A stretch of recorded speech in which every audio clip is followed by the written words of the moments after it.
কথা কি বুঝতে পারছেন? এই জন্যই সম্মানিত সুধী ভাইরা আমার, আমাদের প্রিয় নবী সাল্লাল্লাহু আলাইহি ওয়াসাল্লাম তিনি আমাদেরকে যে আদর্শের উপরে রেখে গেছেন, সেই আদর্শটাই হলো আমাদের জীবনের কি মূল বিষয়। এই আদর্শ থেকে আমাদেরকে বিচ্ছিন্ন হওয়ার কোনো সুযোগ নাই।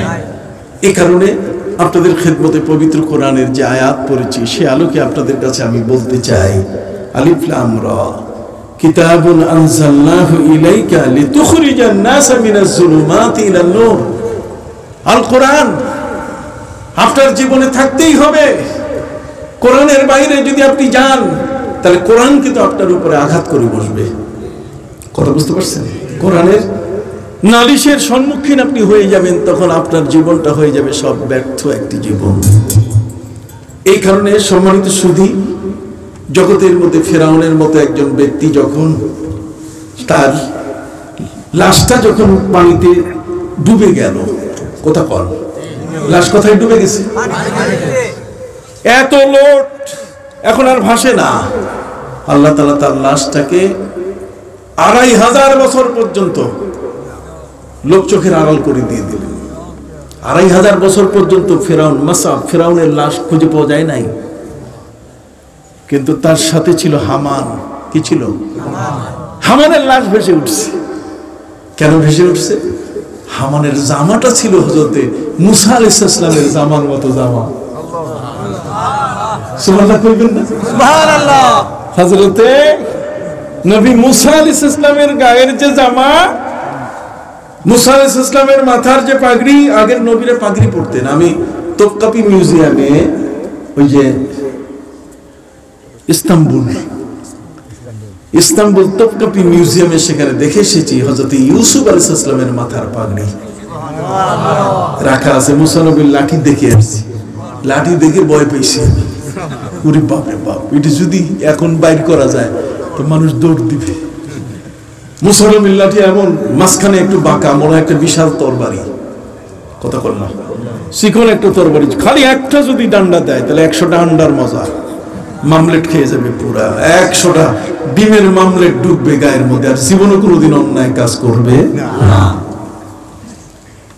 মানুষ একটা কাফের, একটা বেদিন, একটা আল্লাহ বিরোধী মানুষ, একটা আল্লাহদ্রোহী মানুষ, আর সেই মানুষটার গায়ে একজন নবীর পোশাক। সুবহানাল্লাহ। কার পোশাক? এই খাতিরে আল্লাহ তাআলা কি তাকে ভাষায় দিয়েছেন, শুনিদাম কে দররোজ উম্মীদ বিম বানারা বাবকশাত বনেকা করিম। আমি শুনেছি কিয়ামতের ময়দানে কঠিন এক দুর্দিনে, সেদিন ভালো মানুষদের সাথে একটু মহব্বত আছে, একটু যোগাযোগ ছিল একজন আলেমের সাথে, একজন ওলির সাথে। ওই ওলি জান্নাতে যাইতেছে, ফেরেশতারা জিজ্ঞাসা করে সাথে কেউ আছে? কি করুন, আরো আছে তো, নিয়ে নেন সাথে, দুয়ার খুলে দেবে, যাও জান্নাতে প্রবেশ করো। আল্লাহর ওলি নিয়ে যাবে, আলেম সাহেব নিয়ে যাবে, হাফেজ সাহেব নিয়ে যাবে। শুনিদাম কে দররোজ উম্মীদ বিম বাদারা বাবকশাদ বনেকা করিম। ধানের সাথে যেমন চিটা বিক্রি হয়, ধানের সাথে যেমন পাতান বিক্রি হয়, ঠিক এমনি করে ভালো মানুষের সাথে যদি ভালো সম্পর্ক রাখেন, খবরদার হুজুর দেখলে গালি দিয়েন না। ওই মানুষটা আপনার চেয়ে বেশি কোরআন পড়ে, ওই লোকটা আপনার চেয়ে বেশি দোয়ায় হাত উঠায়, ওই লোকটা বেশি করে আল্লাহর নাম স্মরণ করে। পবিত্র কোরআন মজিদে আল্লাহ থেকে সার্টিফিকেট দিয়েছেন, আমাকে দেন নাই। ইন্নামা ইয়াখশাল্লাহ মিন ইবাদিহিল উলামা। আল্লাহকে ভয় করে আলেম সম্প্রদায় আল্লাহ সার্টিফিকেট দিয়েছেন। এই জন্য আলেমের সাথে আপনি একটা সময় যদি হয় তার সাথে উঠা বসা করবেন। এই জন্য কবি বলেন, সালেহাতু সঙ্গে বুদি দিল খারাশ, সালেহাতু সঙ্গে বুদি দিল খারাশ, কে আজমোরা এক জামানা খাকে বাস, কে আজমোরা এক জামানা খাকে বাস। রে ধাত গোলার মধ্যে তুমি কোনোদিন কারো উপকারে আসবে না, শুধু খাওয়া ছাড়া। তোমার একটা দানা থেকে 7টা দানা 720 কখনো আসবে না, যতক্ষণ পর্যন্ত তুমি মাটির সাথে তোমাকে মিলাই না দাও। কথা বল না, তুমি আরেকজনের কাছে তোমাকে অর্পণ করো, দেখবে তার ঘ্রাণ আসবে। যেমন 3টা জিনিস আমি বলে থাকি, এটার কোনো ঘ্রাণ নাই। কয়টা? একটু দূরে শুয়ে পড়েন সাল্লাল্লাহু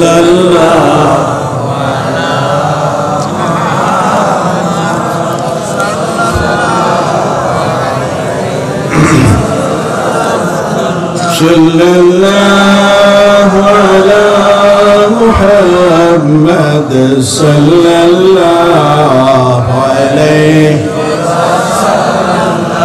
3টা জিনিসের কোনো ঘ্রাণ নাই। ঘ্রাণ থাকলে মানুষ বাঁচত না, মানুষ মরণাপন্ন অবস্থায় চলে যেত, সংকটাপন্ন অবস্থায় চলে যেত। কয়টা?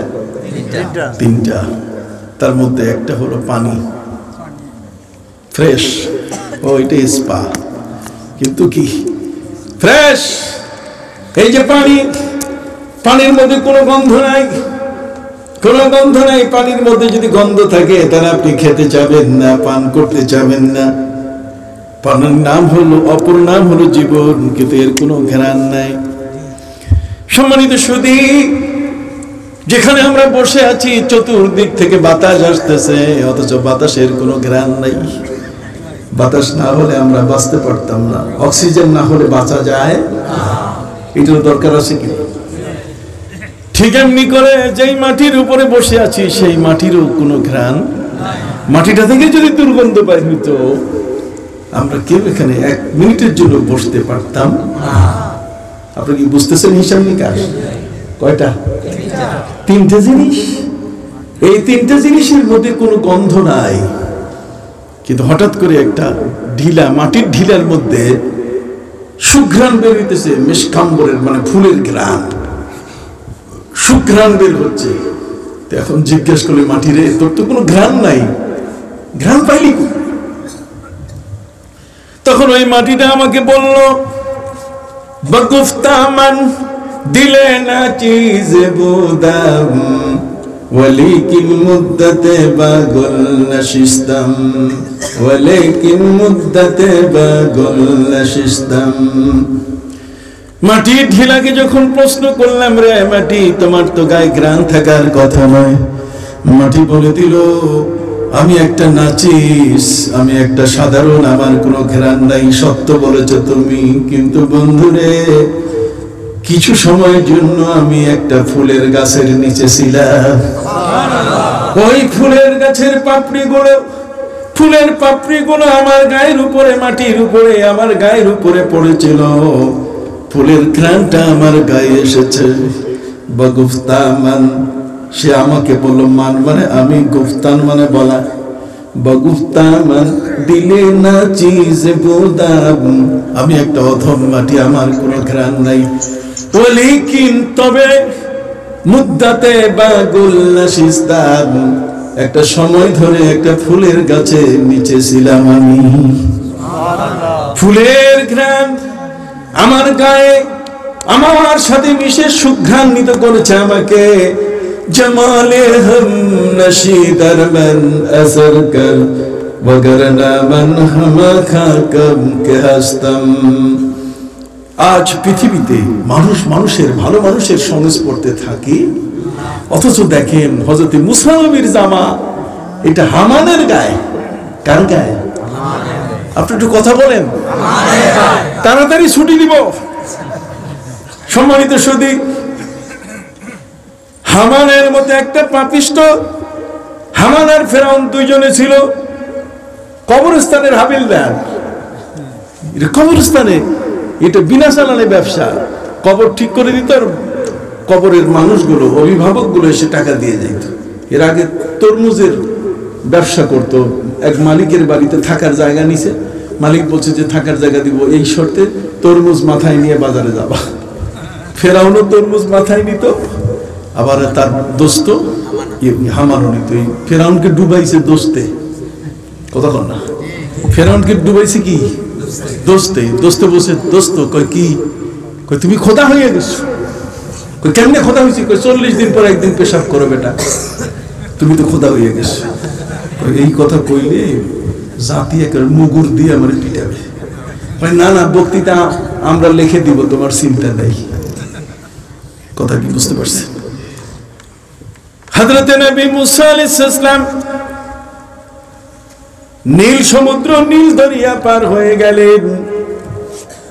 আমার আল্লাহ বলছেন ঠিক ওই মুহূর্তে ফেরাউন যখন নদীর মাঝখানে, আমি পানিকে বললাম, পানি রে আর দূরে থাকা যাবে না, ধর ডান্ডা বেরি লাগা।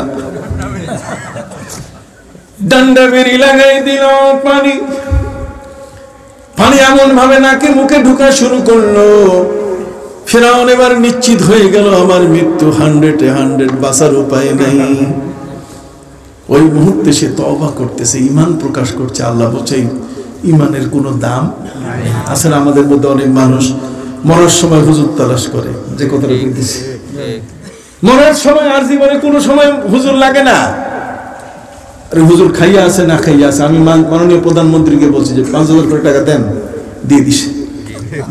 সুবহানাল্লাহ। মসজিদগুলো পাইছে, মসজিদগুলো কি পাইছে। আবার মাননীয় প্রধানমন্ত্রীকে ইনশাআল্লাহ বলে দিচ্ছি যে এখানে বাংলাদেশের মধ্যে আমাদের যত মসজিদ আছে 3 লাখ 3.5 লাখ মসজিদ, এগুলোর কিছু বেতন দিয়ে দেন।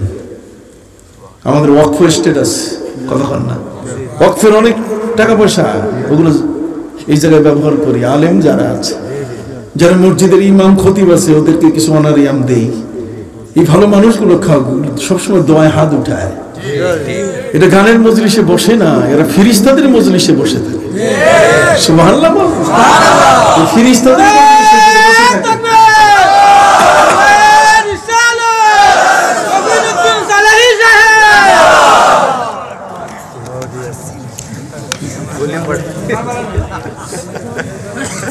কইলাম না, আমার জানা আছে তো, কথা বুঝতে পারছেন? ওর মাঝে মাঝে পুরুতার মুরুতার খবর নেই আমি, কথা বুঝতে পারছি। হ্যাঁ হ্যাঁ, মাঝে মধ্যে ইয়েতে কথা কই, এই সিলেটি ভাষা, আমার তো হয় না। তারপরে আমি তার কিতা আছো ভাই, ভালো আছো নি, কথা বুঝেন নাই, তো পুরুতা মুরুতা ভালো আছে, কথা বুঝলি। যা হোক, সম্মানিত সুধী, ভালো লাগতেছে তাই না? আল্লাহু আকবার। এটি নবীজি বলছেন, বাশশিরু, খবরদার, হাসি খুশি ওয়াজ করবে। ইয়াসসিরু ওয়ালা তুআসসিরু, বাশশিরু ওয়ালা তুনাফিরু।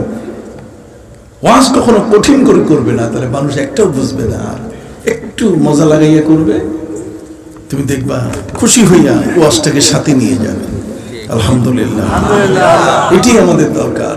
কোনো ঝগড়া নাই, জাতি নাই। দেখুন তো, আমি ওয়াজ করতেছি, কেউ আমার ঠেলছে, কয় চেয়ার সরান, মাইক উঠান, আর দেখেন কি হচ্ছে, ইউটিউব খুললে খালি মারামারি, খালি মানে হুজুরের সাথে এলাকার মানুষের মারামারি। আর হুজুর এরকম কথা কইবে বা আর এলাকার মানুষ ঠেলবে বা কেন? এগুলো আমরা সমাধান করতেছি ইনশাআল্লাহ। আমরা এইভাবে এই বক্তারও হেদায়েত করব, কথা বুঝেন না, আর সাধারণ জনগণেরও হেদায়েত করবো। তাদেরকে বলবো যে আপনারা ঠেলা দিয়েন না, আর বক্তারা বলো যে উঠাইয়া কারো 12টা বাজাইয়েন না। কোরআন হাদিসের কথা কইয়া, যাতে সব মানুষগুলো একটা শান্তিপূর্ণ পরিবেশে যায়। আমরা লজ্জা পেয়ে যাচ্ছি সারা পৃথিবীতে। কাফের বেদিনগুলো, হিন্দুগুলো আমাদেরকে দেখে কয় আয় রে আয়, মুসলমানরা কি। আমি একটা ঘটনা কই, মৌলানা আব্দুল হাকিম সাহেব, ঘটনাটা হলো, উনজিলাল কোরআন আলা সাবআতি আহরুফ, কোরআন আল্লাহ নাজিল করছেন 7টা আঞ্চলিক ভাষায়। কয়টা? জোরে বলেন। কোরআন আল্লাহ নাজিল করছেন কয়টা? আমরা রাস্তায় আসলে মৌলানা আব্দুল হাকিম সাহেব সহ, উনি আমাকে দেখালেন বাংলাদেশের মধ্যে ভাষা বর্তমান চলমান 25টা ভাষা। কয়টা? 25টা। আমি গুনে দেখছি 25টা, কেউ 41টা মানি না, নাই যেটা নাই, কথা বল না। বাংলাদেশের মানুষ কিন্তু 25টা ভাষায় কি বলে? কথা বলে। তার মধ্যে সিলেটে এসে বাংলা ভাষা আহত হয়ে গেছে, আর চিটাগাঙে গিয়ে বাংলা ভাষা নিহত হয়ে গেছে। যে এখানে আহত হয়ে গেছে, মাইতো না রে বা, মাইতো না। আমি কইলাম এই যে শব্দগুলো আমি আইয়ার কি বলে কিনা, তুমি খানো কি, তুমি কোথায়, এটা তো বুঝি। আস্তে আস্তে কানটা তো পাকা হয়ে গেছে। নোয়াখালীর ভাষা এটা আরো ডেঞ্জারাস। জি, টানি টানি হাঁটু, টানি টানি হাঁটু। হ্যাঁ, তার মানে লম্বা লম্বা পা দিয়ে হাঁটু। আর চিটাগাঙ্গের মধ্যে ওরা বলে আবারটা কড্ডে যাস, আই তো আরে হদ্দি, আমি না বুঝি কি করিস, কিছু বুঝি না। কথা বুঝতে পারছি দেখলেন? আমরা তো সারা দেশ ঘুরি, সর্বত্র যাই, এই জন্য প্রত্যেক এলাকার। আবার গফরগাঁও ময়মনসিংহ যাবেন আপনি, অবস্থা খারাপ। চলবাম, উঠবাম, যাইবাম, বসবাম, খাইবাম, সব বাম, একটাও ডাইন নেই, একটাও কি নেই, ডাইন নেই। উনজিলাল কুরআন আলা সাবআতি আহরুফ। আমার নবীজি বলছেন 7টা প্রসিদ্ধ আঞ্চলিক ভাষায় কোরআন নাযিল করা হয়েছে। 7টা কি আঞ্চলিক ভাষা। একটা বিষয় পবিত্র কোরআনে আছে, এটা আমি পরিষ্কার করি আপনাদের কাছে। আল্লাহ বলছেন ওয়ামা আরসালনা মির রাসূলিন ইল্লা বিলিসানি কওমিহি লিয়ুবাইয়িনা লাহু। আল্লাহ বলছেন কোন নবী আমি পাঠাই নাই কোন অঞ্চলে, বরং সেই অঞ্চলের ভাষাভাষী ব্যক্তিকে আমি নবী মনোনীত করেছি। তার মানে আপনি যে ভাষা বোঝেন, আমি সে ভাষায় বলতেছি, আপনি বুঝতেছেন না। আর এই ভাষাটাই যদি আমি অস্ট্রেলিয়ায় ব্যবহার করি, তাহলে শ্রোতারা বুঝবে না। আরেকজন ইন্টারপ্রেটার দরকার হবে, আরেকজন দোভাষী। কি দোভাষী? আমি যে কথাটা যে আন্তরিকতার সাথে বলতেছি, দোভাষী কিন্তু দোভাষী এটা করবে না। কথা কন। এখন আমাকে যদি বলা হয় আমি ওই ভাষাটা না জেনে, এক সময়কালে আমি শুনেছি যে কোনো এক মৌলানা সাহেব, নাম বলবো না, সৌদি আরব থেকে লোক আসছে, উনি নামে মৌলানা কিন্তু আসলে মৌলানা না, মাথায় টুপি দেয়। এখন বলছি যে আপনি তো মৌলানা সাহেব, এখন সৌদি আরবের লোক আসছে, একটা আরবিতে বক্তৃতা দেন। কথা বুঝতে পারছেন? উনি আসলে মৌলানা না, উনি এমনি নামে মৌলানা, মাথার মধ্যে টুপি রাখে। এখন উনি বক্তব্য দিতে গিয়ে কিভাবে আরবি দিবে, এমন ভাবে আরবি বক্তৃতা দিয়েছে যাতে শ্রোতারা ঠিক মতো না বোঝে। বলছে আলহামদুলিল্লাহ আলামিন রহমানির মালিক ইয়াউমিদ্দিন ইয়াকা না'বুদু ওয়া ইয়াকা নাস্তাঈন। তারপরে সূরা ফাতিহাটা এমন এক স্টাইলে পড়ছে, জনগণ বুঝতেছে বেটা তো মহা আরবি জানে, আসলে কিছু জানে না। কথা বুঝতে পারছেন? উনজিলাল কুরআন আলা সাবআতি আহরুফ। জগতের মধ্যে আমি যেখানে যাব, আমি যদি ইংল্যান্ড ইসলাম প্রচার করতে যাই, তাহলে আমার জন্য অপরিহার্য ইংল্যান্ডের ইংরেজি ভাষা জানা। তাহলে হবে কি, ওখানকার ইয়াং যারা, ওখানকার ইউথ যারা, তাদেরকে কিন্তু আমার অভিব্যক্তিটা, আমি কি বুঝাতে চাচ্ছি, এটা সরাসরি তাকে বুঝাইতে পারবো, কিন্তু আমার দোভাষী সেটা বুঝাইতে পারবে না। কথা বল। এই জন্য কোরআনের এই আয়াতের অর্থ হলো ওয়ামা আরসালনা মির রাসূলিন ইল্লা বিলিসানি কওমিহি লিয়ুবাইয়িনা লাহু। আল্লাহ বলেন যে এলাকায় আমি নবী পাঠিয়েছি, ওই এলাকার ভাষাভাষী একজনকে নবী মনোনীত করছি, যাতে করে আমি আল্লাহর কথাটা তাকে বুঝাইতে পারি। এখন আল্লাহর ইচ্ছা, নবীজি বলছেন যে 7 আঞ্চলিক 7টা প্রসিদ্ধ ভাষা ছিল আরবে। আমাদের যেমন চাটগাইয়া ভাষা, সিলেটি ভাষা, আমাদের যেমন বরিশালী ভাষা, ঠিক আরবের মধ্যে এই ধরনের 7 রকম আঞ্চলিক ভাষা প্রচলিত ছিল। কথা বুঝতে পারছেন? এই 7 রঙের ভাষা। এখন আমি সূরা ফাতিহাটা পড়ি, দেখেন দেখি আমাকে ইমাম রাখা যায় কিনা। আমরা তো পড়ি আলহামদুলিল্লাহি রাব্বিল আলামিন আর রহমানির রহিম মালিক ইয়াউমিদ্দিন। ঠিক না? আপনি সব তো ভালো তেলাওয়াত করছে, সবের পিছনে নামাজ 100% জায়েজ। এখন যদি আমি পড়ি আপনার সামনে আলহামদুলিল্লাহু রাব্বুল আলামিন আর রহমানুর রহিম মালিক ইয়াউমিদ্দিন হাইয়াকা না'বুদু ওয়া হাইয়াকা নাস্তাঈন। খোদা বল, এখানে আলিম উলামা আছে, সবাই বলবে আমি শুদ্ধ বলছি, কিন্তু আমার মুসল্লিরা বলবে যে বেটা টামটকরা গোল, গাট্টি বন্ধ, থাকা যাবে না, এটা আমার জীবনে শুনি নাই। হাইয়া কানা বুধু, আবার হাইয়া কানাস্তাইন পড়ছি, ইয়া কানা বুধু ইয়া কানাস্তাইন, আর উনি আনছে হাইয়া কানা বুধু হাইয়া কানাস্তাইন। বুঝছেন, নবী করিম সাল্লাল্লাহু আলাইহি ওয়াসাল্লামের যুগে এই 7 আঞ্চলিক ভাষায় কোরআন আল্লাহ নাজিল করছেন এই কারণে, যাতে কোরআনটা যেন সবাই বুঝে, কেউ যেন অবুঝ না থাকে। চাটগাইয়ারাও যেন কোরআন বুঝে, সিলেটি ভাইরাও যেন কোরআন বুঝে, বরিশাইয়ারাও যেন কোরআন বুঝে, গফরগাইয়ারাও যেন কি কোরআন বুঝে, সবাই যেন কোরআন বুঝে। আল্লাহ চান নাই যে কোরআনের এই মহান স্পর্শ থেকে কেউ বঞ্চিত হোক। কি বলেন, ঠিক কি সিদ্ধান্ত সুন্দর না? কিন্তু দুঃখজনক ঘটনা, পরবর্তীতে এসে 2 জন কারি 2 ভাবে কেরাত পড়ছে, একজন আরেকজনের কাছে পাশাপাশি হওয়ার পর কয় তোর কেরাতই হয়নি, আর যোগ্য করে তোরটা হয়নি। কথা বল, 2 জনেরই হয় নাই, এইটা মারাত্মক ব্যাপার না? এখন ফতুয়াবাজি শুরু হয়েছে, একজন কই তো জায়েজই নেই তোর পিছনে নামাজ, তোমার পিছনেও জায়েজ নেই। এই বিচারটা হযরত উমর ফারুকের কাছে আসছে। কার কাছে? হযরত উমর ফারুক রাদিয়াল্লাহু তাআলার বিচার আসছে যে দেখেন, কোরআন তো নাজিল হয়েছে আঞ্চলিক প্রসিদ্ধ অ্যাভেলেবেল, যেটা আঞ্চলিক 7টা ভাষা। আমি প্লেনে উঠে আসছি আজকে, সব দেখে সিলেটি কথা কয়, আমি এখন কি করবো? আমিও শুরু করছি। কথা বুঝেন নাই? আমি যখন যশোরে গেলাম তখন সব যশোরী ভাষা, আমিও যশোরী শুরু করছি, কিন্তু সবাই তো আর পারে না। হযরত উমর ফারুক রাদিয়াল্লাহু তাআলার কাছে একটা মামলা চলে আসলো যে 2 জন কারি এরা মারামারি করতেছে। একদল কারি আরেকজন কারিকে বলছে নামাজ হয়নি, একদল বলছে নামাজ হয়েছে, আরেকজন নামাজ হয়নি। 2 জন 2 জনের বিরুদ্ধে। এখন এমন হয়ে গেছে যে একে ফতোয়া ফারাইজ বাদ নাই, সব করে শেষ করে ফেলতেছে। তখন হযরত উমর ফারুক রাদিয়াল্লাহু তাআলা বললেন, হযরত উসমান রাদিয়াল্লাহু তাআলার কাছে পরামর্শ করলেন, মাসহাবে উসমান।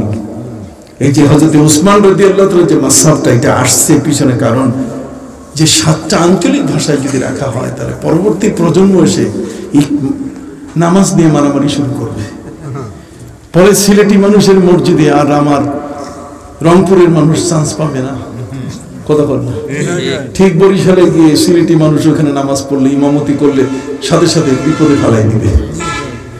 শৃঙ্খলা রক্ষার্থে হযরত উমর রাদিয়াল্লাহু তাআলা বলছেন যে না, কেরাত এই অনেক কেরাত করা যাবে না, একটা কেরাতের উপরে রাফে কারি নাফের কেরাতের উপরে আমাদের কেরাতটা রাখতে হবে। সুবহানাল্লাহ। এটাও কিন্তু একটা শৃঙ্খলা, যদিও ইসলামে জায়েজ, কিন্তু ফিতনা থেকে বাঁচার জন্য এটাকে একটা কেরাতের উপরে আনা হয়েছে। যদিও কারি আব্দুস সামাদ আব্দুল বাসেত সেখানে বিভিন্ন ভাবে তিনি কেরাত করে থাকেন, এগুলো আপনি শেখার জন্য। কিন্তু যখন কোরআন পড়বেন তখন কিন্তু সৌদি আরবে মক্কা শরীফে আপনি যান, যত ইমাম নামাজ পড়তেছে সুরটা একটু ভিন্ন হোক, কিন্তু তেলাওয়াত একরকম। কত কর না?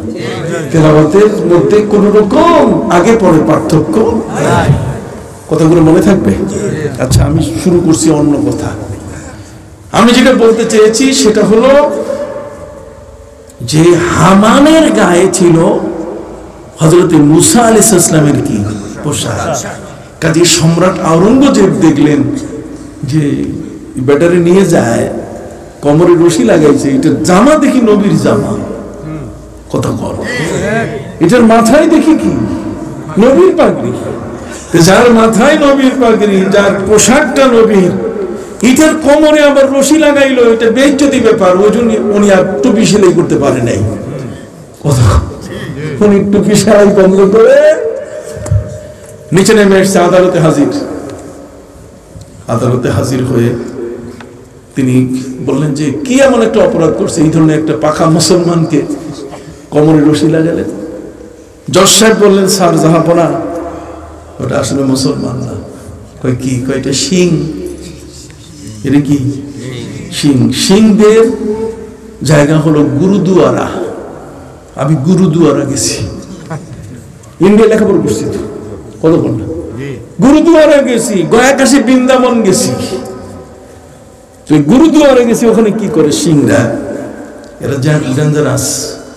এদের সাথে যুদ্ধ করে শহীদ আহমদ শহীদ বেরলভী রহমতুল্লাহ আলাইহি শাহাদাত বরণ করছে।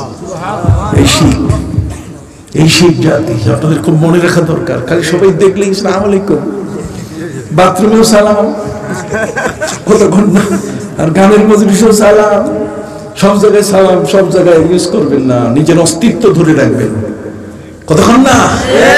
এই যে আমরা এত প্রতিকূলতার মধ্য দিয়েও কিন্তু আমরা ঈদে মিলাদুন নবী সাল্লাল্লাহু আলাইহি ওয়াসাল্লাম রাষ্ট্রীয়ভাবে অনুমোদন হয়ে গেছে। জাতীয় ফেলা করবে, চলবেন সুবহানাল্লাহ, জাতীয় ফেলা করবে। ঈদে মিলাদুন নবী সাল্লাল্লাহু আলাইহি ওয়াসাল্লামকে এখন হটাবার সুযোগ নাই। সবে বরাতে তালা লাগায় ইনশাআল্লাহ পারবে না, কারণ বঙ্গবন্ধু শেখ মুজিবুর রহমান বলে গেছেন সবে বরাত এবং সবে কদর এবং ঈদে মিলাদুন নবী সাল্লাল্লাহু আলাইহি ওয়াসাল্লাম এই সময় বাংলাদেশের যেদিন এটা থাকবে সেদিন বাংলাদেশের সমস্ত সিনেমা হল বন্ধ থাকবে। তো সিনেমা হল বন্ধ থাকলে এটা চালু থাকবে, তাহলে চালু হলে এটার উপর একটা গেজেট আসা দরকার, কতক্ষণ না, আস্তে আস্তে সব হয়ে যাবে ইনশাআল্লাহ, খালি দোয়া করে। কথা বুঝতে পারছেন? সম্মানিত সুধী, মাননীয় প্রধানমন্ত্রীর জন্য দোয়া করবো, এ কারণে যে উনি তো এগুলা মূলত তো উনি সব ঠিক করে দিচ্ছে, উনি তো মূল। 560টা মডেল মসজিদ করতেছে, 82,000 মক্তব শিক্ষকদের বেতন দিতেছে, আপনি চিনবেন আর কি করে? রাজনৈতিক ভিন্ন জিনিস, কিন্তু ইসলামের বড় কাজ তো তিনি করতেছেন। ইসলামী আরবি বিশ্ববিদ্যালয় দিয়েছেন, যাদের হাত পাও ঠ্যাং কিছুই নেই, কওমি মাদ্রাসা এদেরকে মাস্টার্সের মান দিয়ে দিয়েছেন, গ্রাজুয়েট পোস্ট গ্রাজুয়েটের মান পেয়ে গেছে, এমএ মানে পোস্ট গ্রাজুয়েট, পোস্ট গ্রাজুয়েটের মর্যাদা পেয়ে গেছে। এখনো কি শত্রু? যা হোক, প্রাণের বন্ধুরা, আপনাদের খেদমতে আরজ করতে চাই, সম্রাট আওরঙ্গজেব তিনি বললেন এটা মাফ করে দেওয়া যায় না? স্যার মাফ করার কিছু নাই। কেন? জামা পোশাকের খাতিরে। স্যার ওর যদি পাগড়িটা খুলি তা আপনি দেখলে অবাক হবেন। খুলো তো।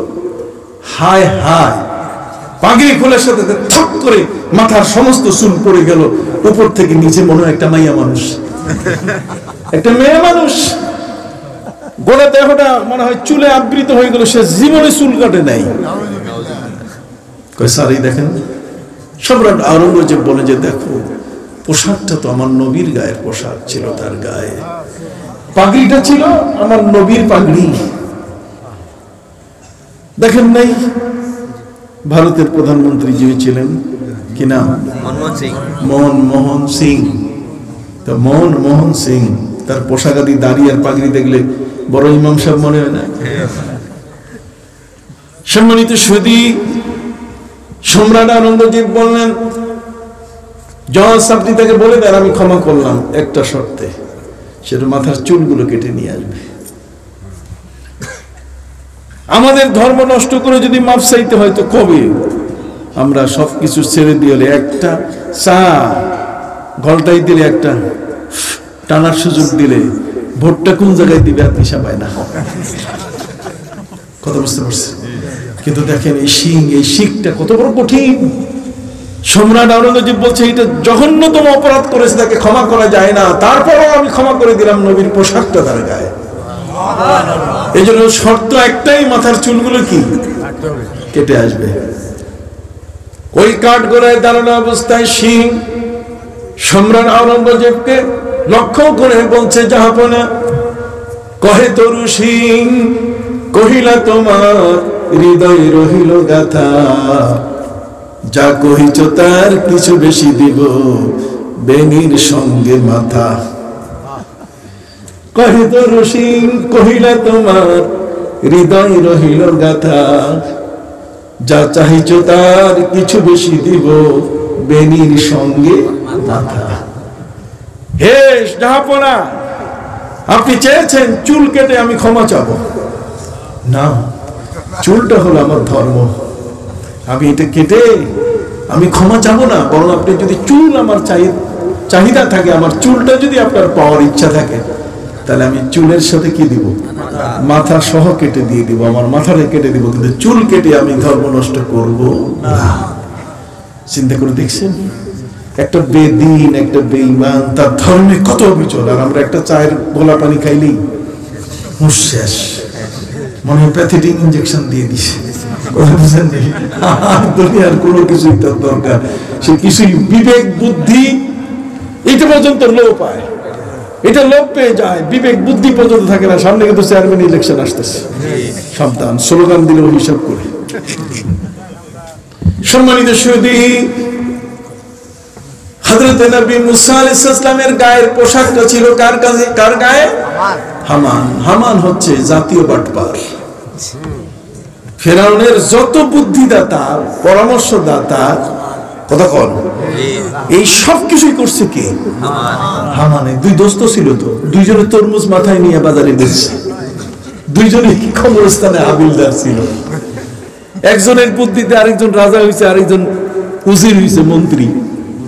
কথা বল না, ওই এর মতো আর কি। দুই হাজি হজ করতে যাইয়া বোম্বাই পর্যন্ত যাইয়া আর জাহাজ পায় নাই, মক্কা শরীফ যায় নাই। কতক্ষণ না, এখন মক্কা শরীফ যায় নাই তো হজ শেষ, এখন দেশে আসবে কি কইয়া? এই জন্য বোম্বাইয়ের সাগরের পানি বোতলের মধ্যে ঢুকাইছে, এটারে জমজম পানি বানাইছে। কি বানাইছে? জমজম বানাইছে। জমজম বানাইয়া এখন লোকে যদি এসে জিজ্ঞাসা করে তাহলে কি কইবে? আমরা তো হাজী সাহেব লিখতে চাই না, আমরা সবাই নামের শুরুতে লিখতে চাই আলহাস। কি আলহাস? যদি আপনি হাজী লেখেন গরম হয়, আরে বেটা আমি একবার হজ করছি, আমি দুইবার। আর যদি একবারই হজ করে তো আরো মারাত্মক। সে কয় আমি 3 বার উমরা করলে একটা হজের সওয়াব, আমি তো 2টা করছি। কাজে আমি হাজী না, আমি কি আলহাস।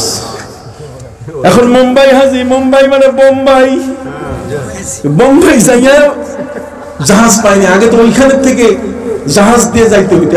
তারপরে তো আসলে সফিনাতুল আরব চট্টগ্রাম, সফিনাতুল আরব গেল। এখন তো শাহজালাল, হযরত শাহজালাল বিমানবন্দর থেকে প্লেন উড়ে, চিটাগাং শাহ আমানত থেকে প্লেন উড়ে, আলহামদুলিল্লাহ।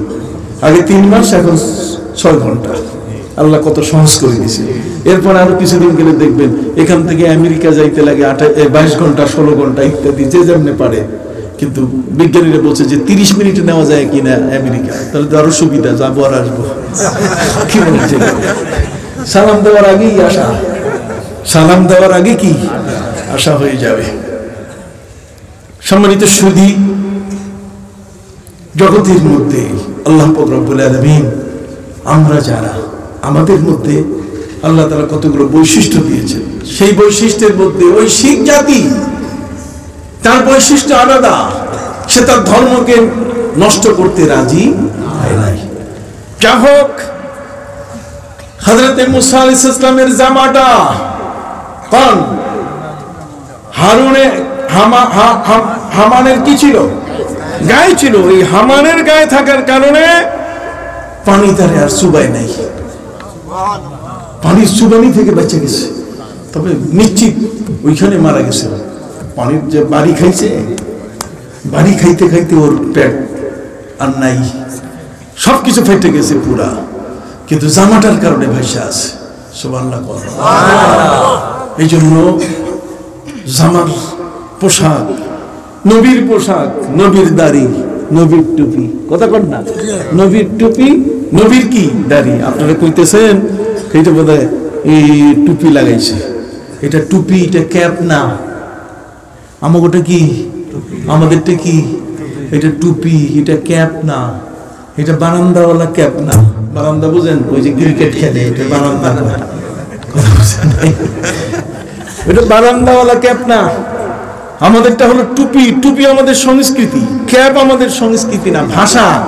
আমি ক্যাপ বলবো না, বলবো কি, টুপি বলবো, এটা সংস্কৃতি।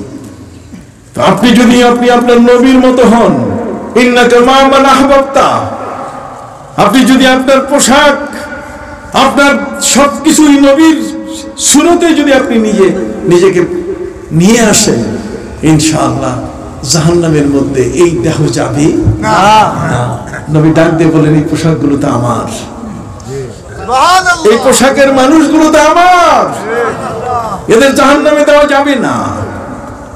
যা হোক, গয়াকাশে বৃন্দাবন, এটা হচ্ছে সনাতন ধর্ম অবলম্বীদের তীর্থস্থান। কতক্ষণ? আর শিখদের তীর্থস্থান হইল গুরুদুয়ারা। আর খ্রিস্টানদের তীর্থস্থান ভ্যাটিকান সিটি, ইটালি। আমি ওখানেও গেছি। ভ্যাটিকান সিটিতে পোপ থাকে, পাপ্পা থাকে, পাপ্পা।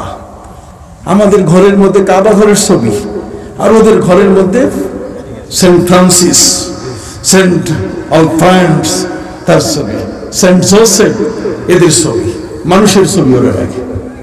কথা বুঝতে পারছেন? ওদের তীর্থস্থান কি? কথা বলে না। ভ্যাটিকান সিটি, এটা কোন জায়গা? ইটালি।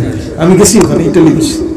আমি ওর ভিতরে ঢুকছি, ওই যে খালি ওই যে কিসিকাই দেয় আর কি বাজায় দুঃখ। আর আমরা মুসলিম, আমাদের জন্য তীর্থস্থান হলো কাবা, নবীজির রওজা।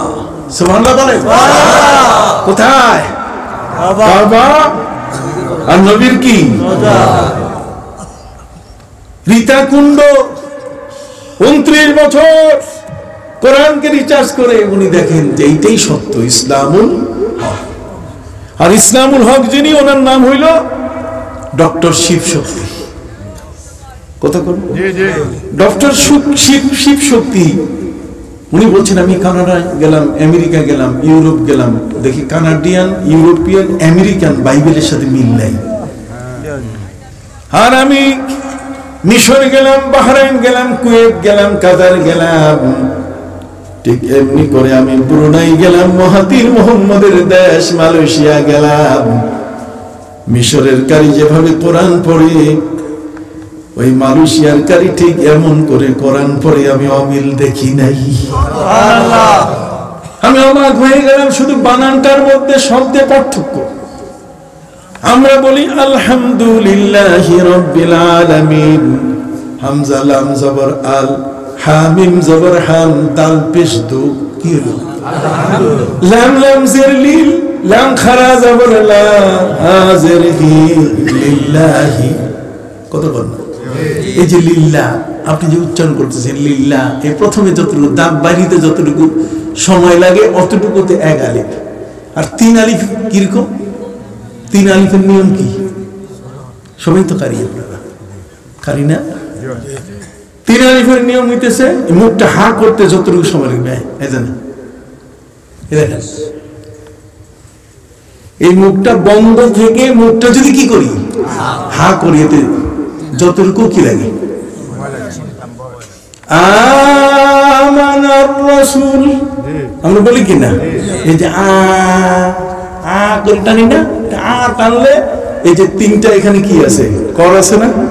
এই 3টা কর, এটা এই টানতে যতটুকু লাগে অতটুকু। আমি তো আপনাদের মতো অত কেরাতের পণ্ডিত না, কথা বলে। তারপর তো কেরাত পড়ছি, বড় শক্ত কেরাত। আর ওই কেরাত আর কাউলুস সাদিক, কথা না, এগুলো তো পড়ছি, এমনিও তো পড়ছি। জিহ্বার মধ্যখান তার বরাবর উপরে তালু সহিত লাগাইয়া 3টি অক্ষর উচ্চারিত হয়, জিম শিন ইয়া। আজ্জে জিম, আশে শিন, আইয়ে ইয়া, জিম শিন ইয়া। ছোটকালে পড়ছি, একে পাকা। কথা বুঝলেন না? আপনারা কি এরকমই পড়ছেন? মাশাআল্লাহ। সম্মানিত শুনি ভাই না আমার, ইসলামুল হক যে লোকটা ডক্টর শিব শক্তি, তিনি বলেন আমি মালয়েশিয়ার মিশরের কারির কেরাত শুনলাম, এই কেরাতের মধ্যে কোনো পার্থক্য নাই রে। কি সুন্দর সুললিত কণ্ঠে, শুধু বানানের মধ্যে পার্থক্য। লাম লাম জের লিল, লাম খারা জবর লা, হাজির হি লিল্লাহি, আলহামদুলিল্লাহি রাব্বিল আলামিন। আমরা যেটাকে জবর বলি, আরবরা সেটাকে নসব বলে, ফাতাহ বলে। আমরা যেটাকে জের বলি, আরবরা সেটাকে জার বলে, কাসরা বলে। আমরা যেটাকে পেশ বলি, আরবরা সেটাকে দম্মা বলে, রাফা বলে। উনি বলেন ঠিক এমনি করে এটার উচ্চারণ। আর মালয়েশিয়া পাশে হলো জাকার্তা, ব্রুনাই, ইন্দোনেশিয়া। ব্রুনাইয়ের সেখানে কারি তারা আলহামদুলিল্লাহি রাব্বিল আলামিন পড়ছে, কিন্তু বানান ভিন্ন। আলিফ লাম মাতি দিয়া তাসআল, হা মিম মাতি দিয়া তাসহাম, দাল দা পান্দ আলহামদু। সুবহানাল্লাহ বলুন। দেখেন ফাইনাল উচ্চারণে কিন্তু কোনো পার্থক্য নাই। কোরআনের ফাইনাল উচ্চারণে কি নাই? আলিফ লাম মাতি দিয়া তাস, আমরা যেটাকে জবর বলি সেটাকে তারা বলে মাতি দিয়া তাস। আলিফ লাম মাতি দিয়া তাস আল, হা মিম মাতি দিয়া তাস হাম, দাল দাপান্দ, দাপান্দ মানে পেশ। আলিফ লাম মাতি দিয়া তাস আল, হা মিম মাতি দিয়া তাস হাম, দাল দাপান্দ আলহামদু। লাম বাওয়ালিল, লাম সাবদ, হা বাওয়াহি লিল্লাহি, আলহামদুলিল্লাহি রাব্বিল আলামিন। আলহামদুলিল্লাহি রাব্বিল আলামিন। তিলাওয়াত হয়ে গেলেন পৃথিবীর সূর্যের উদয়াচল থেকে অস্তাচল পর্যন্ত জগতের এমন কোন জায়গা নাই রে যেখানে মুসলমানের কোরআনের মধ্যে কোনো বেশ কম আছে। অতএব তিনি বলেন, মুসলমানের কোরআনের এত শুদ্ধ উচ্চারণ, এত মিল দেখে রাতের গভীরে আমি ঘুমিয়ে গেলাম। আর রাতের গভীরে দোজাহানের নবীর সাথে আমার জিয়ারত হয়ে গেল। রাতের গভীরে সব অবস্থায় জগৎ সমূহের নবী রাহমাতুল লিল আলামিন, জগতের মহান রাসূল আমাকে স্বপ্ন যোগে বলছেন, রে শিব শক্তি, তুমি শুধু কোরআনের উপরটা দেখেছো, মলাট দেখেছো, কোরআনের জ্ঞানের মহাভান্ডার, কোরআনের ভিতরে cover to cover, beginning to end, এক মলাট থেকে আরেক মলাটের মাঝখানে যে জ্ঞানের মহাভান্ডার আছে তুমি তা দেখো নাই। কয় স্বপ্ন দেখার কিছু পরেই আমি ঘুম থেকে লাফিয়ে উঠলাম, জেগে উঠলাম।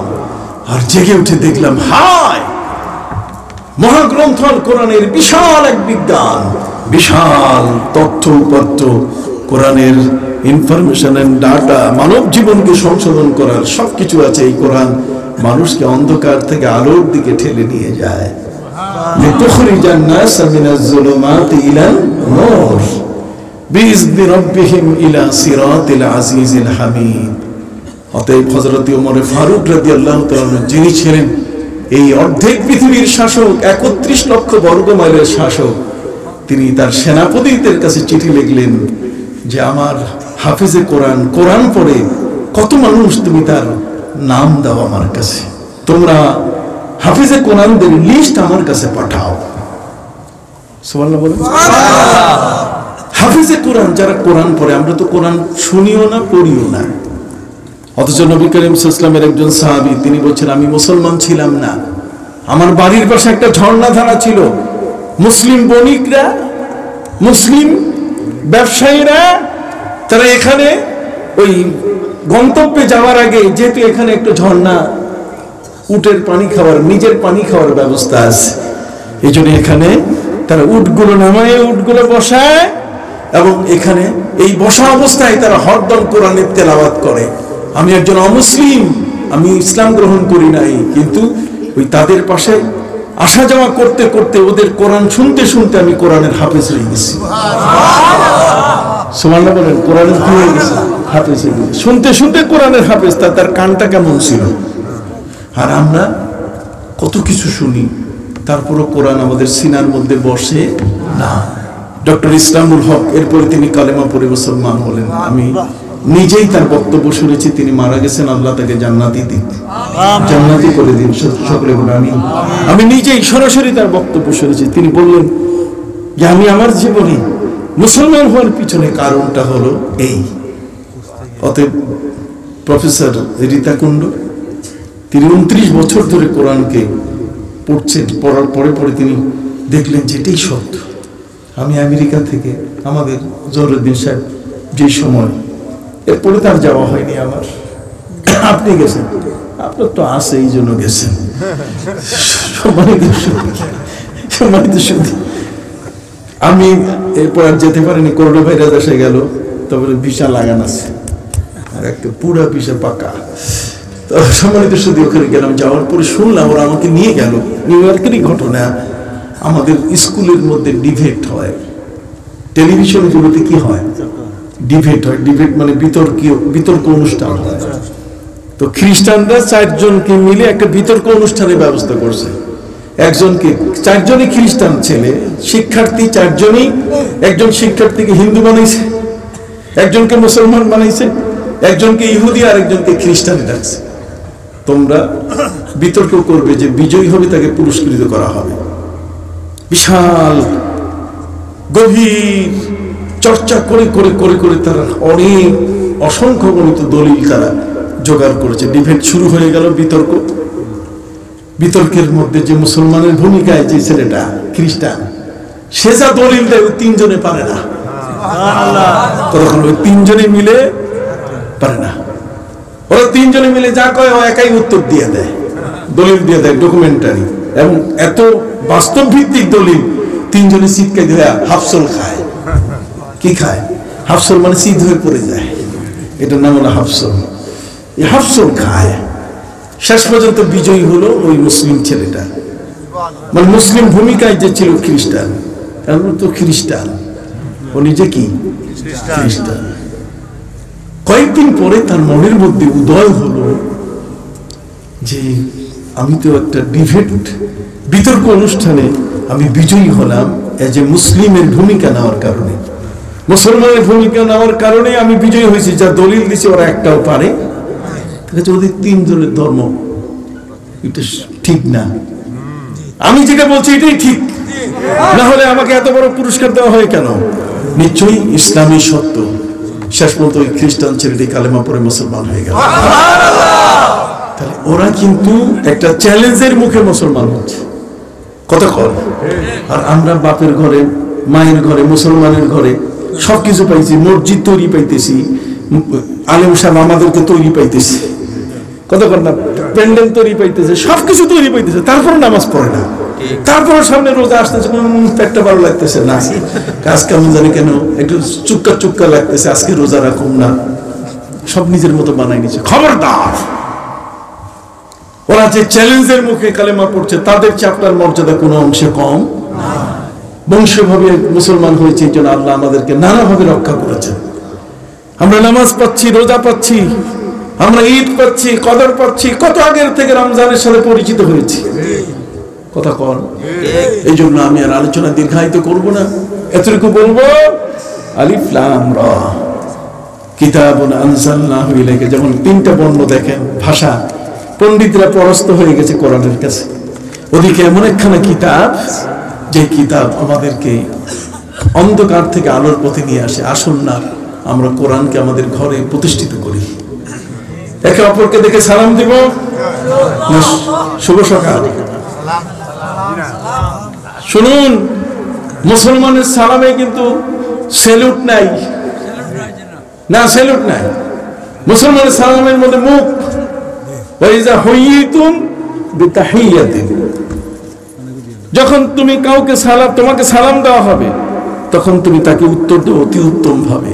কাজে ফালিসাল্লিমুর রাকিবু আলাল মাশি ওয়াল মাশি আলাল কায়েদ। যে রিকশায় যাবে সে সালাম দিবে হাঁটা মানুষকে, আর যে হাঁটবে সে সালাম দিবে বসা মানুষকে। বলেন তো কি বলছি, বলেন তো কি বলছি? রিকশায় যে চলবে, গাড়িতে যে চলবে, গাড়িতে চলমান অবস্থা, চলন্ত ব্যক্তি গাড়িতে, সে সালাম দিবে কাকে? হাঁটা মানুষকে। আর হাঁটা মানুষ সালাম দিবে কাকে? বসা মানুষকে। সালাম দিবে কি না? 3 ধরনের সালাম। একটা হচ্ছে মুখের সালাম, যেমন আমরা বলবো আসসালামু আলাইকুম ওয়া রাহমাতুল্লাহ ওয়া বারাকাতুহু, কম বললে আরেকজন বাড়ায় কইবেন। খ্রিস্টানরা সালাম দেয় কিভাবে জানেন? এই যে এরকম মনে হয় সাপ শপথ দিতেছে। আর ইহুদিরা সালাম দেয়, ইহুদিরা হলো এই, আর খ্রিস্টান হলো, আর আমরা হলাম কি আসসালামু আলাইকুম। কোনটা হলো কত? কি চমৎকার কথা খেয়াল করছেন। সামনে রোজা আসতেছে, মেরাজের পবিত্র রাত সামনে, 27শে রজব, মহাবিজ্ঞানের মহাজগতে নবীর প্রবেশ, বিশ্ববিজ্ঞান পরাজিত হয়েছে আমার নবীর কাছে। বাইতুল মুকাদ্দাস মুসলমানের হাতে চলে এসেছে এমন ভাবে যে নবীজি কদম রেখেছেন বাইতুল মুকাদ্দাস, সেটাও এক সময় মুসলমানের কেবলা ছিল। আল্লাহ তাআলা সেটাকে ইনক্লুড করে দিয়েছেন মুসলমানের সাথে, এই জন্য এখনো তার মর্যাদা আছে। কাবার দিকে যেমন ফিরে পেশাব পায়খানা করা যাবে না, ঠিক এমনি করে বাইতুল মুকাদ্দাসের দিকেও ফিরে পেশাব পায়খানা করা যাবে না। আমি কি বুঝাইতে পারছি? তো কাজেই যুবক বন্ধুরা, আপনারা যারা আছেন আমাদের বয়সী বা বয়োবৃদ্ধ, আল্লাহ তাআলা আমাদেরকে যেন সুন্দর কথাগুলো কোরআনের শুনে শুনে আমল করার তৌফিক